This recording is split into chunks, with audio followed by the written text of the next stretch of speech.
Iran ने साबित कर दिया कि मिडिल ईस्ट के अंदर वो इजराइल के लिए कोई पीस ऑफ केक नहीं था। पूरी दुनिया ने देखा है कि किस तरह ईरान ने इजराइल से जंग की है और अमेरिकी सदर को सीज फायर की ट्वीट करनी पड़ गई है। डोनाल्ड ट्रंप के मुताबिक I would like to congratulate both countries Israel and Iran on having the stamina, courage and intelligence to end what should be called the 12-day war. इस जंग को इन्होंने अपने तौर पर 12-day वॉर का नाम दे दिया है। बिल्कुल उसी तरह 1967 में इजराइल की एक 6-day वॉर हुई थी अरब रियासतों के साथ। इसको डोनाल्ड ट्रंप ने 12-day वॉर का नाम दिया है और आगे वो कहते हैं this is a war that could have gone on for years and destroyed the entire middle east but it didn't and never will. God bless Israel, God bless Iran, God bless the Middle East, God bless the United States of America and God bless the world। यहाँ पर Donald Trump ने पूरी दुनिया को पैगाम देने की कोशिश की है कि मैं अमन का सिपाही हूँ, मैं अमन का पैगाम लेकर आया हूँ। और इजरायली लॉबी जो आखिरी दम तक कोशिशें करती रही कि अमेरिका को इस जंग में हम खींच लाएंगे, वो नाकाम हुए हैं। आज की इस वीडियो में हम देखेंगे इस वॉर के हवाले से कुछ लेसन्स, मिडिल ईस्ट का फ्यूचर, ईरान की अप्रोच और इजराइल की थिंकिंग। और इसके अलावा हम डोनाल्ड ट्रंप की मौजूदगी में अमेरिका में जो कुछ हो रहा है उस पर भी नज़र डालेंगे कि वो इसको किस तरह देख रहे हैं। ये एक बहुत हैरान कुन बात है कि ईरान, जिसको अमेरिका अपना दुश्मन समझता है, डोनाल्ड ट्रंप ने एक बार फिर इनको इक्वेट कर दिया अपनी ट्वीट्स में गॉड ब्लेस इजराइल और गॉड ब्लेस ईरान। ये काफ़ी सिमिलर स्टेटमेंट है जो डोनाल्ड ट्रंप ने पाकिस्तान और इंडिया के सीज फायर के वक्त कही थी। उन्होंने उस वक्त भी दोनों नेशंस की तारीफ की थी और हमने इस वीडियो में डिस्कस किया था कि किस तरह डोनाल्ड ट्रंप ने पाकिस्तान और इंडिया को इक्वेट कर दिया है और एक मीडिएटर के तौर पर इमर्ज हुए थे और उसी वजह से पाकिस्तान ने ट्रंप को नोबेल पीस प्राइज के लिए नामजद किया है। और एक बार फिर डोनाल्ड ट्रंप ने पूरी दुनिया को पैगाम दिया है कि मैं तो अमन की बात ही करूंगा, चाहे जितनी मर्जी पावरफुल लॉबीज मुझे जंग की तरफ धकेलें, मैंने अमन की बात करनी है। और ये जो डायलेमा था डोनाल्ड ट्रंप का, जिसको हम एक दो वीडियो से डिस्कस कर रहे थे कि उनके लिए बड़ी डिफिकल्ट सिचुएशन थी। एक तरफ वॉर हॉक्स थे, पावरफुल लॉबीज थी, हॉकिश एलिमेंट्स थे जो ट्रंप को जंग में धकेलना चाह रहे थे, जो ईरान को तबाह बर्बाद करना चाह रहे थे, जो ईरान में रेजिम चेंज ऑपरेशन चाह रहे थे, जबकि डोनाल्ड ट्रंप की अपनी ऐसी कोई अप्रोच नहीं थी। डोनाल्ड ट्रंप तो इस नारे पर आए थे कि मैंने जंगें ख़त्म करवानी है और उसी वजह से उनकी जो सपोर्ट बेस थी वो उनसे नाराज़ हो चुकी थी कि आप क्यों इजराइल की जंग में एंटर हो रहे हैं। क्या आपने पुराने लेसन्स नहीं सीखे इराक और अफगानिस्तान के, जिसमें इनको शिकस्त हुई और पूरे के पूरे रीजन्स तबाह बर्बाद कर दिए गए। डोनाल्ड ट्रंप ने थोड़े दिन पहले सऊदी अरब में खड़े होकर यही बातें की थी कि ये देखो ये अरब ममालिक कितने ज़बरदस्त तरीके से खड़े हुए हैं और जिनको आर्टिफिशियल तरीके से खड़ा करने की कोशिश की वेस्ट ने पहले उनको तबाह बर्बाद किया। और उन्होंने एग्जाम्पल्स दी काबुल और बगदाद की, यानी जिस तरह अफगानिस्तान और इराक में अमेरिका ने इन्वेजन्स की, पपेट हुकूमत लाई और उन पर हुकूमत करने की कोशिश की और आर्टिफिशियल तरीके से उनके सिर्फ मेन सिटीज को मॉडर्नाइज करने की कोशिश की। यही चीज ये हॉकिश एलिमेंट्स ईरान के हवाले से भी चाहते हैं कि ईरान में एक पपेट रजीम हो, बिल्कुल उसी तरह जो सीरिया में इस वक्त उन्होंने लगाया है एक्स अलकायदा, एक्स दाइश के लोग, कि हमारी हाँ में वो हाँ मिलाएं, हमें एयर स्पेस दें, हमें चैलेंज ना करें। ईरान ने साबित किया है कि वो कोई पुश ओवर नहीं है और यही सबसे बड़ा मसला है इजराइल को। इजराइल चाहता है कि इनके आसपास के सारे अरब ममालिक तबाह बर्बाद हो जाएं या इनकी बैत कर लें या इनकी बात मानना शुरू कर दें। कई जगहों पर पपेट रजीम्स हैं, कुछ जगहों पर हुकूमतें हैं ही नहीं और जो अरब रियासतें हैं उन्होंने इनसे हाथ मिला लिए हुए हैं अब्राहम अकॉर्ड्स के तहत। ईरान वो वाहिद मुल्क है इस रीजन में जो इनको चैलेंज करता है, इनको कई तरीकों से चैलेंज करता है। एक तो इनकी बात नहीं मानता जिसकी वजह से ईरान पर सैंक्शंस लगती हैं। इसके अलावा ईरान न्यूक्लियर प्रोग्राम को परसू करता है और तीसरा इन्हें ईरान पर गुस्सा ये है ईरान का axis of resistance, Hezbollah, Hamas, Houthis और इराक में इस्लामिक रेजिस्टेंस ग्रुप्स, इन सब को काफ़ी हद तक इजराइल डेंट कर चुका है। और इजराइल ने ईरान पर हमला इसीलिए किया था, उनके ख्याल में एक्सिस ऑफ रेजिस्टेंस वीक हो चुका था। अब ये आइडियल मौका है कि ईरान पर कारी ज़र्ब लगाई जाए। और पहले ही दिन जिस तरह इन्होंने IRGC के कमांडर्स को सफ़ाए हस्ती से मिटा दिया, ईरान के टॉप जनरल्स को उड़ा दिया, ईरान के टॉप न्यूक्लियर साइंटिस्ट को, नो डाउट इजराइल को शुरू में एक बहुत बड़ी कामयाबी मिली थी और इजराइल ये समझ रहा था कि अब तो ईरान एक ईजी टारगेट होगा इनके लिए। लेकिन ईरान ने साबित किया कि वो लंबी जंग जंग के खिलाड़ी हैं और बड़ा ज़बरदस्त प्रिडिक्ट किया था MK भद्रा कुमार साहब ने, जो कि भारत के फॉर्मर डिप्लोमेट हैं। उन्होंने कहा था कि ईरानियंस टाइम लेते हैं रशियंस की तरह और वो आहिस्ता आहिस्ता चीज़ों को समझते हैं और फिर आहिस्ता आहिस्ता एक्ट करते हैं। वो लंबी रेस के घोड़े हैं। हमने देखा ना रशिया यूक्रेन जंग में किस तरह मीट ग्राइंडिंग टैक्टिक्स के तहत रशिया आगे बढ़ रहा है यूक्रेन के अंदर, और यहाँ पर ईरान ने भी इजराइल के साथ बिल्कुल ऐसा ही किया है। इजराइल का ऑब्जेक्टिव ये था कि इनिशियल स्ट्राइक्स के ज़रिए ईरान के अंदर पैनिक क्रिएट कर देंगे। वो पैनिक तो ज़रूर क्रिएट किया, लेकिन ईरान की जो IRGC थी, ईरान के जो सुप्रीम लीडर थे और बाकी जो टॉप जनरल्स, इनकी आर्मी, इनकी दूसरी मिलिट्री ब्रिगेड्स, इनको सेटबैक लगा, ये संभले, ये गारों में गए, इन्होंने वहाँ से स्ट्राइक शुरू की इजराइल के ऊपर और एक हैवोक क्रिएट किया। इजराइल के मेन सिटीज़ को निशाना बनाया, जो आज तक किसी ने नहीं किया पिछले 50 सालों में। 70s के बाद किसी की जुर्रत नहीं थी इजराइल पर हमला करने के लिए। एक इनविंसिबिलिटी का फैक्टर जुड़ गया था इजराइल के साथ कि इनको कोई हाथ भी नहीं लगा सकता, ये तो अमेरिका के लाडले हैं। इनको अगर कोई हाथ लगाएगा तो उसको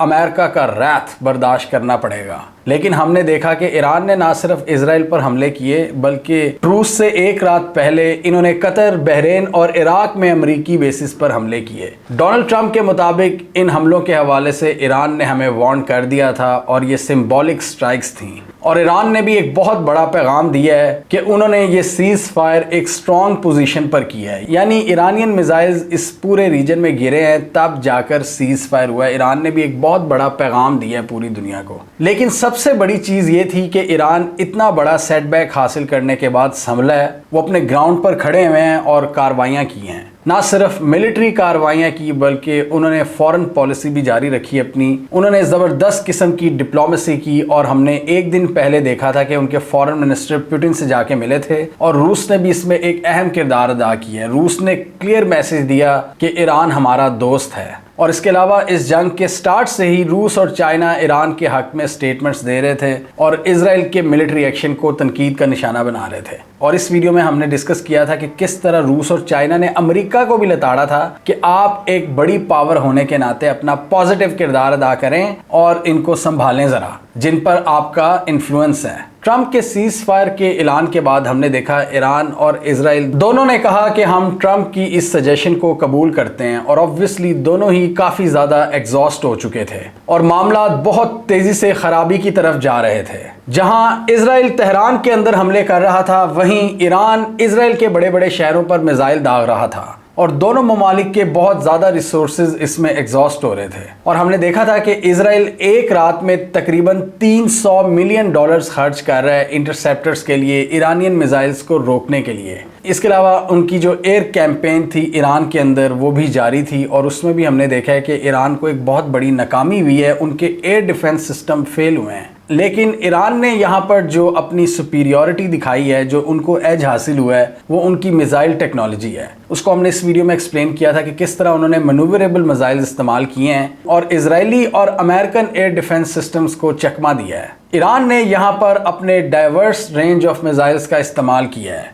ईरान ने अपने खैबर शिकन मिसाइल्स दागे हैं। ईरान ने वो मिसाइल दागे जो मल्टीपल वॉरहेड्स ले जाने की सलाहियत रखते हैं। ऐसी स्पीड, ऐसी एक्यूरेसी और ऐसी मैन्यूवरेबिलिटी जिसको इजराइल रोकने में नाकाम रहा। अभी कुछ रिपोर्ट्स आ रही हैं कि सीज फायर की वायलेशंस की जा रही हैं। इजराइल का ये क्लेम है कि सीज फायर ऐलान के बाद ईरान ने फिर मिसाइल दागे हैं, जबकि ईरान का ये कहना है कि हमने सीज फायर की कोई वायलेशन नहीं की। इस चीज़ को बेस बनाकर इजराइल ने एक बार फिर ईरान के अंदर स्ट्राइक्स की हैं। सबसे बड़ा सवाल ये पैदा होता है कि इस जंग के बाद ईरान के न्यूक्लियर प्रोग्राम को किस हद तक नुकसान हुआ है। इसको हमने इस वीडियो में बड़ा डिटेल में एनालाइज किया था। हमने देखा था कि इजराइल जब ईरान के अंदर न्यूक्लियर साइट्स को कंप्लीटली तबाह करने में नाकाम रहा तो उन्होंने अमेरिका को बुला लिया। अमेरिका ने अपने B-2 बॉम्बर्स से बड़े बड़े मिसाइल दागे, बंकर बस्टर मिसाइल्स, जिन्होंने काफ़ी हद तक नुकसान किया। और कितना नुकसान किया वो हमने सारी डिटेल्स दी थी यहाँ पर। हमने देखा था कि इन स्ट्राइक से अबव ग्राउंड फैसिलिटीज़ को काफ़ी ज़्यादा नुकसान तो पहुंचा था, लेकिन अंडरग्राउंड ईरान की एनरिच यूरेनियम और न्यूक्लियर फ्यूल को कितना नुकसान पहुंचा है ये न्यूक्लियर ऑब्जर्वर्स के मुताबिक उनको भी नहीं आइडिया। और उनके मुताबिक जब तक हम उस जगह पर नहीं जाएंगे, उन अंडरग्राउंड फैसिलिटीज़ पर नहीं जाएंगे, हमें कोई आइडिया नहीं होगा। और इसके अलावा कुछ रिपोर्ट्स ये भी आई थी, सैटेलाइट इमेजेस ने कंफर्म किया था कि अमेरिकन स्ट्राइक से पहले बहुत से ट्रक्स उन न्यूक्लियर फैसिलिटीज के आगे खड़े हुए थे। वो लाइनों में खड़े थे बड़ी तादाद में, और उन्होंने एनरिच यूरेनियम को किसी और जगह पर ट्रांसफर कर दिया था जिसका किसी को मालूम नहीं है। और यही वो एज है ईरान का। ईरान की डेप्थ बहुत ज्यादा है। इजराइल अगर एक जगह पर हमले करता है, कई हमले करता है, तो ईरान के पास और भी दूसरा एरिया है। लेकिन अगर इजराइल के ऊपर हमला होता है तो लोगों के पास छुपने की जगह बहुत कम है, क्योंकि उनका साइज बहुत कम है। ये चीज इजराइल के सबसे बड़े नुकसान में जाती है, और ईरान की डेप्थ उसको एक बहुत बड़ा एज प्रोवाइड करती है कि ईरान की और कई हिडन न्यूक्लियर फैसिलिटीज हैं जिसके बारे में किसी को कुछ मालूम नहीं है, और जिनके बारे में मालूम भी है वो भी बहुत डीप अंडरग्राउंड न्यूक्लियर फैसिलिटीज हैं, और उनके बारे में भी किसी को नहीं पता कि वो किस हद तक तबाह हुई हैं और किस हद तक यूरेनियम को ट्रांसफर कर दिया गया किसी और जगह पर। नतांस के ऊपर जो न्यूक्लियर सेंट्रीफ्यूजेस थे उनको तबाह किया गया, अबव ग्राउंड फैसिलिटीज को, इस्फहान के ऊपर भी अबव ग्राउंड बहुत सी बिल्डिंग्स को नुकसान पहुंचा। फरदौ की जो न्यूक्लियर फैसिलिटी थी वहां पर हमने गड़े देखे हैं, और वहां पर बड़ी मिकदार में यूरेनियम के ज़खायर मौजूद थे, एनरिच यूरेनियम के। और इस्फहान के अंदर न्यूक्लियर फ्यूल स्टॉक पाइल मौजूद था। वो कितना तबाह हुआ है और वो कहाँ है वो किसी को नहीं पता। अमेरिका और इजराइल ने अगर ईरान के कन्वर्जन प्लांट्स को तबाह कर भी दिया है, उनके पास अभी भी इतनी एनरिच यूरेनियम है कि वो उसको दोबारा प्रोसेस करके न्यूक्लियर बॉम्ब हासिल कर सकते हैं किसी सेफ जगह पर। तो इस अनसर्टेनिटी के होते हुए कि ईरान के पास कितना न्यूक्लियर स्टॉक पाइल है, कितना नहीं है, इसके बावजूद इन्होंने सीज फायर किया है, और इसकी क्लियर रीज़न यही है कि ईरान सामने खड़ा हुआ है। पहले इजराइल ने सक्सेसफुली निशाना बनाया एक्सिस ऑफ रेजिस्टेंस को। उनसे उनकी लड़ाई थी जो बेचारे मिलिटेंट ग्रुप्स थे जिनको ईरान सपोर्ट करता है। अब वो एक प्रॉपर हुकूमत नहीं है, ना उनके पास किसी जगह का कंट्रोल है। वो गोरिल्ला वॉरफेयर या प्रॉक्सी वॉरफेयर के एक्सपर्ट हैं। उनको किसी हद तक इजराइल ने जरूर टारगेट किया, हमास, हिजबुल्ला, लेकिन इजराइल को ये समझ नहीं लगी कि ईरान एक प्रॉपर कंट्री है, उनकी आइडियोलॉजिकल बैकिंग है, एक मजबूत स्ट्रक्चर है जिसके लिए वो अपनी जान कुर्बान करने के लिए तैयार हैं। इसलिए हमने देखा था कि उनके टॉप मिलिट्री कमांडर्स आम फ्लैट्स में सोए हुए थे जब उनको निशाना बनाया गया। उनको अपनी जान की परवाह नहीं होती, एक जाता है तो दूसरा आ जाता है उसकी जगह। वहां पर पॉपुलेशन की भी कमी नहीं है, हजारों लोग हैं जो मुल्क की सिक्योरिटी के लिए मर मिटने को तैयार हैं। उनकी बाहर जायदादें नहीं पड़ी हुई, ना ही उनके स्विस बैंक्स में अकाउंट्स हैं। तो ईरान ने इनको ये दिखाया है कि भाई हम आपसे कोई गोरिल्ला वॉरफेयर नहीं लड़ रहे थे, ना ही हम कोई प्रॉक्सी ग्रुप थे, हम एक पावरफुल सिस्टम का हिस्सा हैं, एक मजबूत नेशन है जिसको हिस्टोरिकली बड़े बड़े हमलावर शिकस्त नहीं दे सके। और इजराइल को भी देखें, एंड पर इनको अमेरिका को बुलाना पड़ा, अमेरिका की मदद लेनी पड़ी। और डोनाल्ड ट्रंप ने भी क्या किया, जो स्ट्राइक्स उन्होंने की वो इतनी सब्सटेंशियल स्ट्राइक्स नहीं थी जिसको हमने इस वीडियो में एक्सप्लेन किया था, और अभी थोड़ी देर पहले भी, कि वो इतनी स्ट्रॉन्ग स्ट्राइक्स नहीं थी ईरान के ऊपर। अभी सीज फायर के हवाले से किसी के वहम गुमान में भी नहीं था, और हमने इस वीडियो में प्रिडिक्ट कर दिया था कि डोनाल्ड ट्रंप असल में यही चाहते हैं, सीज फायर। ये तो इनकी मजबूरी थी जो इनको एक बहुत बड़ा थिएटर क्रिएट करना पड़ा B-2 बॉम्बर्स का, कि वो आए हैं, अमेरिका से उड़े हैं और ईरान के अंदर बमबारी की है। पूरा थिएटर लगाया डोनाल्ड ट्रंप ने, और उसके बाद ईरान ने भी एक थिएटर क्रिएट किया कतर के अंदर। और इंटरेस्टिंगली इस पूरी मीडिएशन में कतर ने भी अपना किरदार अदा किया है, जिसके मुल्क में ईरान ने मिसाइल दागे हैं, लेकिन वो US की एयरबेस पर दागे थे, जिसमें बहुत से एयरप्लेन्स और बहुत से ट्रूप्स उस बेस को ऑलरेडी छोड़ चुके थे। ट्रंप ने यहाँ पर पूरी दुनिया को और वॉर लॉबीज को यही पैगाम दिया है कि जब तक मैं US का प्रेसिडेंट हूँ, मेरी तरफ से आपको रेजिस्टेंस मिलती रहेगी जंगों के हवाले से। मिलिट्री इंडस्ट्रियल कॉम्प्लेक्स के अपने कुछ इंटरेस्ट होते हैं, वो जंगें करवाते हैं, उनका असलहा बिकता है। जितना दुनिया में केओस होता है उतना ही इनको फ़ायदा होता है वॉर लॉबीज़ को, और यही डोनाल्ड ट्रंप का इनके साथ असल पंगा है। और इसी बेस पर डोनाल्ड ट्रंप की फ़ैन बेस इनको पसंद करती है कि ये पूरी दुनिया में जंगें ख़त्म करवाएंगे, और डोनाल्ड ट्रंप ने यहाँ पर अपना एक अथॉरिटी तो कायम की है। अब देखना ये है कि इजराइल किस हद तक इसको मानता है और कब तक ये सीज फायर रहता है। ये एक बहुत फ्रेजाइल सीज फायर हो सकता है जो कभी भी टूट सकता है। लेकिन एक बात क्लियर है कि डोनाल्ड ट्रंप नेतन्याहू के साथ एग्री नहीं करते। डोनाल्ड ट्रंप और नेतन्याहू एक पेज पर नहीं हैं। डोनाल्ड ट्रंप को इन्होंने पूरा जोर लगाकर जंग में घसीटा, और ट्रंप साहब ने उसी तरह अपने आप को इसमें से वापस भी निकाल लिया है। और वो गॉड ब्लेस इजराइल के साथ साथ गॉड ब्लेस ईरान भी कह रहे हैं। इसके अलावा ईरान की जो एटॉमिक एनर्जी एसोसिएशन है, उनके हेड का कहना है कि हमने पहले ही एंटीसिपेट कर लिया था कि हमारी न्यूक्लियर साइट्स पर हमले होंगे, लिहाजा इस हवाले से हमने प्लानिंग अहेड ऑफ टाइम कर ली थी। यानी पहले ही हमने सारे इंतजामात कर लिए थे, सारे की न्यूक्लियर मटेरियल और की इक्विपमेंट को सेफ जगहों पर पहुंचा दिया था। और इस जंग के बाद वो एंटिटीज जो ईरान के न्यूक्लियर प्रोग्राम का खात्मा चाहती थीं, ईरान के अंदर रिजीम चेंज चाहती थीं, उन्हें मिला कुछ नहीं।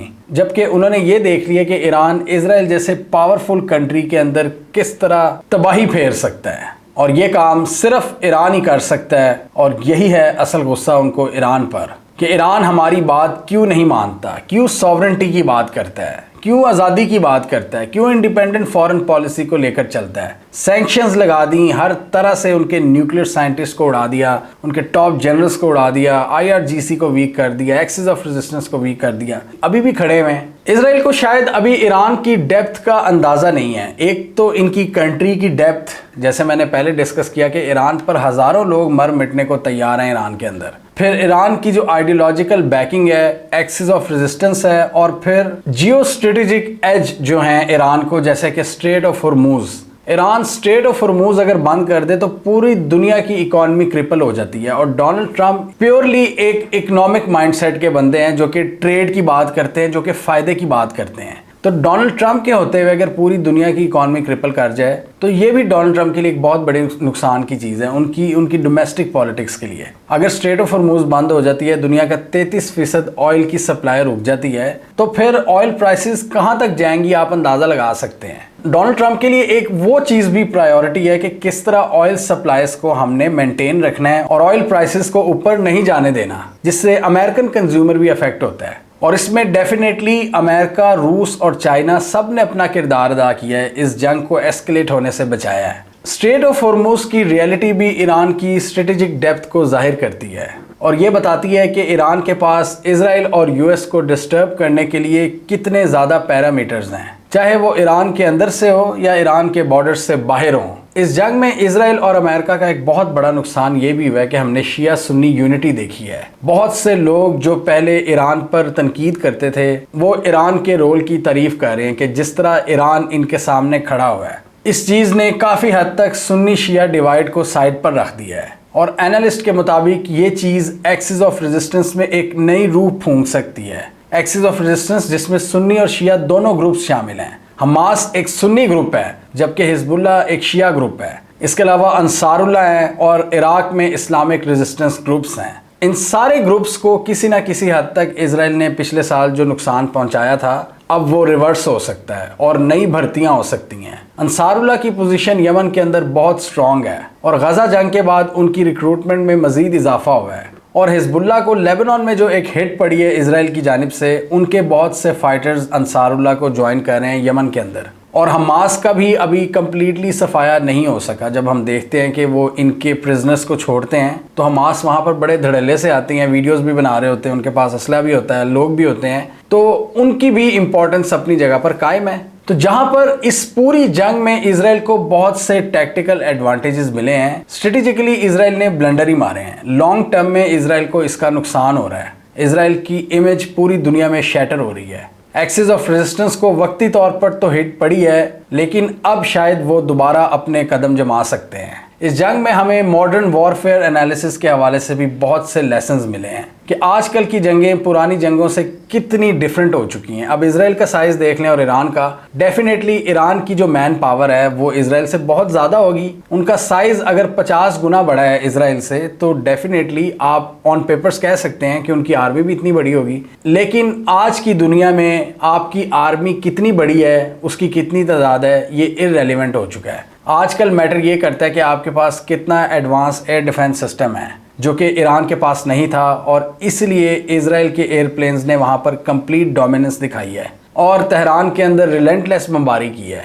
एयर डिफेंस सिस्टम के बाद हमें जो दूसरा लेसन मिलता है, पावरफुल मिसाइल्स, कि आपके पास जितने पावरफुल और एक्यूरेट मिसाइल्स होंगे, हाइपरसोनिक, जिनकी स्पीड बहुत तेज़ होगी, उनको डिटेक्ट करना और उनको इंटरसेप्ट करना उतना ही मुश्किल होगा। और तीसरी चीज़ इसमें ड्रोन वॉरफेयर आती है, जो हमने पाकिस्तान और इंडिया की जंग में भी देखी है कि किस तरह आप पहले ड्रोन्स का इस्तेमाल करके दुश्मन की तवज्जो हटाकर असल कार्रवाइयाँ करते हो, दुश्मन के एयर डिफेंस सिस्टम को परेशान करते हो, कंफ्यूज करते हो ड्रोन्स के ज़रिए। जब वो उधर इंगेज होता है तो आप उसको दूसरे तरीके से इंगेज करते हो, मिसाइल्स के ज़रिए या फिर एयरफोर्स के ज़रिए। और एयरफोर्स के हवाले से भी एक क्लासिक एग्जाम्पल जो पाकिस्तान ने भारत के साथ किया, जो पाक एयरफोर्स ने इलेक्ट्रोमैग्नेटिकली भारत की एयरफोर्स को शिकस्त दी, कंप्लीट डोमिनेंस कायम की, उनकी एयर स्पेस पर विजिबिलिटी हासिल की कम्युनिकेशन सैटेलाइट्स के ज़रिए। तो स्ट्रॉन्ग एयरफोर्स भी इसमें एक बहुत बड़ा किरदार अदा करती है आजकल की मॉडर्न वॉरफेयर में। इसमें सिर्फ ये मैटर नहीं करता कि आपके पास कितने एडवांस फाइटर जेट हैं,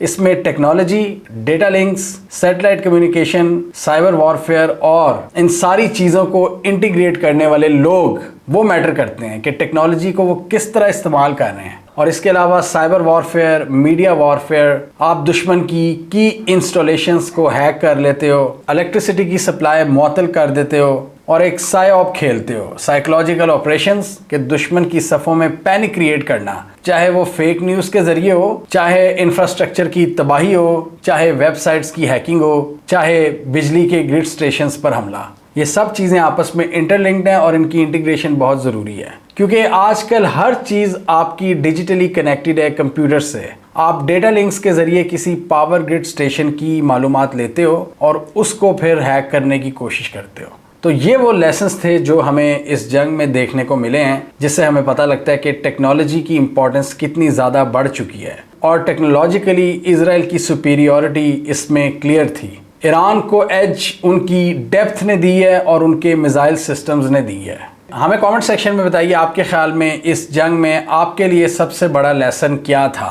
क्या आपके ख्याल में कन्वेंशनल वॉरफेयर की अहमियत अभी भी है? इस जंग में हमने देखा कि दोनों साइड्स में से किसी एक सोल्जर ने भी हैंड टू हैंड बैटल नहीं की। हाँ, कुछ इजरायली मुसाद के एजेंट्स ज़रूर पकड़े हैं, लेकिन कन्वेंशनल जंगों वाले मामला ख़त्म हो चुके हैं। तो हमें कमेंट सेक्शन में बताइए आपके ख्याल में सबसे इम्पोर्टेंट लेसन क्या था और क्या इजराइल ईरान के अंदर दोबारा हमला करेगा? क्या ईरान की न्यूक्लियर कैपेबिलिटीज़ को इजराइल ने काफ़ी हद तक डेंट किया है या उनके न्यूक्लियर प्रोग्राम को कोई ख़ास नुकसान नहीं पहुंचा? आप क्या समझते हैं? कमेंट कीजिए। इसके अलावा हमारा यूट्यूब चैनल सब्सक्राइब करना, साथ ही वो बेल आइकॉन भी दबाएं ताकि वो स्टोरीज़ दुनिया भर से पाकिस्तान से जिनकी मेन स्ट्रीम मीडिया पर प्रॉपर कवरेज नहीं होती, हमारे प्लेटफॉर्म के थ्रू आप तक टाइम पर पहुँच जाएँ।